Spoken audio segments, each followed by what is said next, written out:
America's public schools are failing students in multiple ways. One of the most disruptive is the process by which students are funneled out of the public school system and into the juvenile justice system. It's called the school-to-prison pipeline, and there is increasing evidence that it starts as early as preschool. The school-to-prison pipeline primarily victimizes Black students, trapping them in a cycle of discipline and incarceration, according to Dr. Kenneth D. Waters, diversity educator and researcher.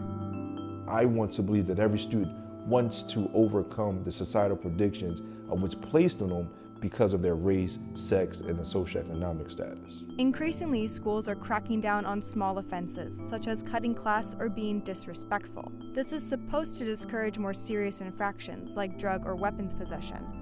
But what constitutes disobedience or disrespect can be very subjective.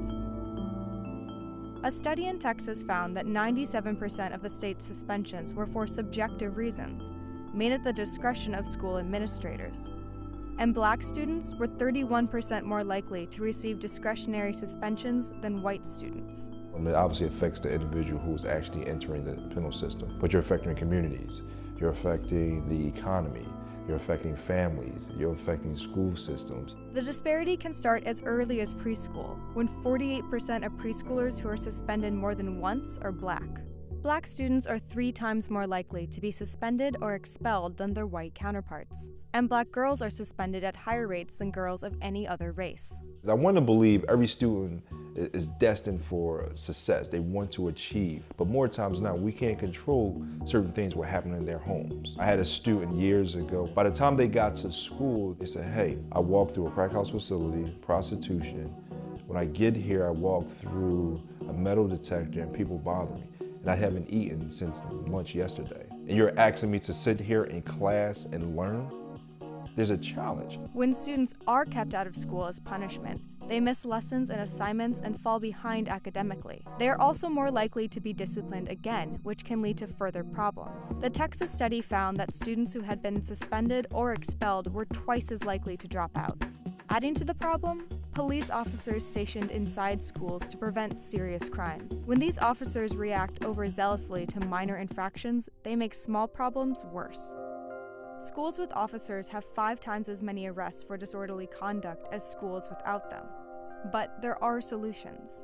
We need more of our educators to take a genuine interest in the whole student as opposed to what they want to teach on a board and so forth. Do not be quick to actually discipline them, but be more mindful of the predicament they may be coming from and have an understanding of why they're doing what they're doing.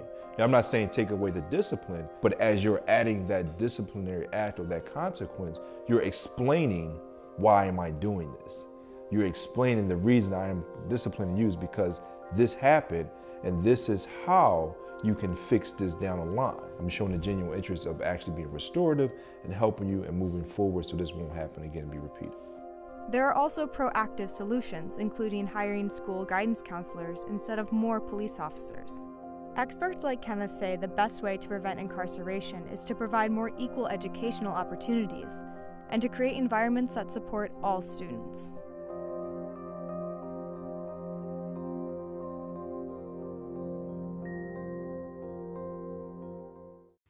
Hey, NBC News viewers, thanks for checking out our YouTube channel. Subscribe by clicking on that button down here and click on any of the videos over here to watch the latest interviews, show highlights, and digital exclusives.